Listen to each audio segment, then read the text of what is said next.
এই যে গাড়ি, আমাদের গাড়ি তো অটো ছিল, ও যে অটো ওখানে দাঁড়া আছে, ওইটা ডাইরেক্ট আমাদের গাড়ির সামনে মারাই দিয়েছে এই গাড়ি।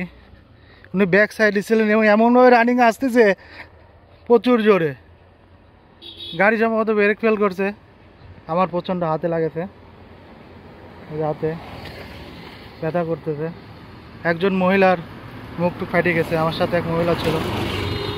এই ধরনের রং ড্রাইভ করা আসলেও ঠিক না।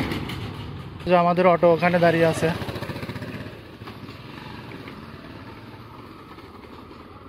উনি ভুল স্বীকারই করতে চায় না, ডাইরেক্ট মুখোমুখি। এই যে আমাদের অটো, এখানে একজন মহিলা মারাত্মকভাবে আহত হয়েছে।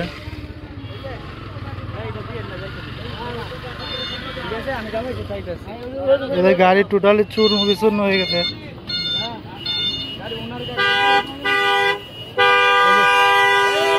ড্রাইভার ছিলেন অসুস্থ হয়ে গেছে, মুখে লাগেছে। আমরা এই সাইড দিয়ে যাচ্ছিলাম, উনি ওই সাইড দিয়ে যাচ্ছিলাম। ড্রাইভার সাহেব আপনি এটা এখানে কন্টিনিউ না, এখানে কন্টিনিউ এভাবেই যায়, কারণ ওখানে ভাঙা। আপনি তো গাড়ি তো স্লো করবেন না, আপনি তো গাড়ি তো স্লো করেন নাই, আপনি তো গাড়ি স্লো করেন নাই। এটা গাড়ি আসতে চান দেখেন, আপনি তো স্লো করেন নাই। হ্যাঁ, আপনি স্লো করেন নাই গাড়ি, আপনি বলছেন ব্রেক মারে কি? আপনি যে জোরে গাড়ি রানিং আছেন, উল্টো কথা কইন না। গাড়ি আপনি ক্ষতি বড় হলে গাড়ি দিয়ে যাবেন, আর ওনার যে আহত হয়েছে এর ক্ষতি বাঁধবেন কিনা? আপনি এই সাইডে ড্রাইভার না, আপনি কি এই সাইডে বাসা কোথায় আপনার? আপনার বাসা কোথায়? আমি ওই সাইডে গেছি কেন? আপনি এটা এই দেখেন কোন সাইডে যাচ্ছে গাড়ি, এটা গাড়ি কন্টিনিউ গাড়ি এই সাইডে, আপনি গাড়ি স্লো করবেন। এই রোডটা তো এভাবেই, এই রোডটা তো এভাবেই, বুঝছেন? এটা তো ভাঙা রোড। আপনি 80 স্পিডে গাড়ি আসছিল, আপনি এই রোডের ড্রাইভার না, এই জন্য তো এটা বুঝতে পারেন নাই। আপনি গাড়ি কন্ট্রোল করতে পারেন নাই, আপনি স্বীকার করেন গাড়ি আমি কন্ট্রোল করতে পারি না। ওই গাড়ির ক্ষতিপূরণ দিয়ে যাবেন। হ্যাঁ, এটা ওনার সাথে মিউচুয়াল করে গাড়ির ক্ষতিপূরণ দিয়ে যাবেন। গাড়ি তো ক্ষতি করছেন, মানুষের যদি একটা দুর্ঘটনা ঘটতো, হ্যাঁ এনে যদি একজন থাকতো তাহলে আজ দুর্ঘটনা ঘটে যাইতো।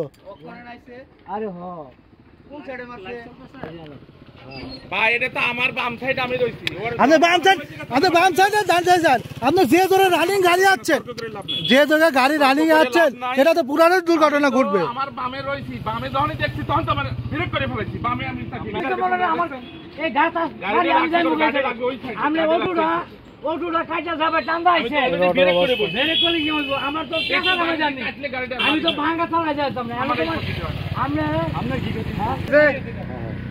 আমি দেখুন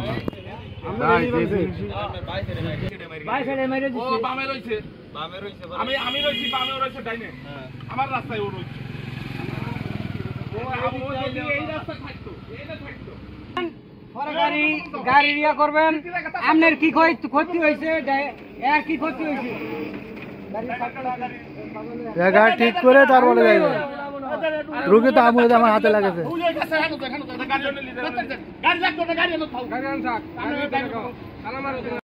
আল্লাহ তাআলা আজকে বড় ধরনের দুর্ঘটনা থেকে আজকে রক্ষা করলেন। আজকে পিক আপ ভ্যান এবং অটোর মুখোমুখি সংঘর্ষ হয়, এটা আমি সামান্য আঘাতপ্রাপ্ত। আরেকজন মহিলা ছিল, তিনি আঘাতপ্রাপ্ত হয়েছেন, কেটে গেছেন।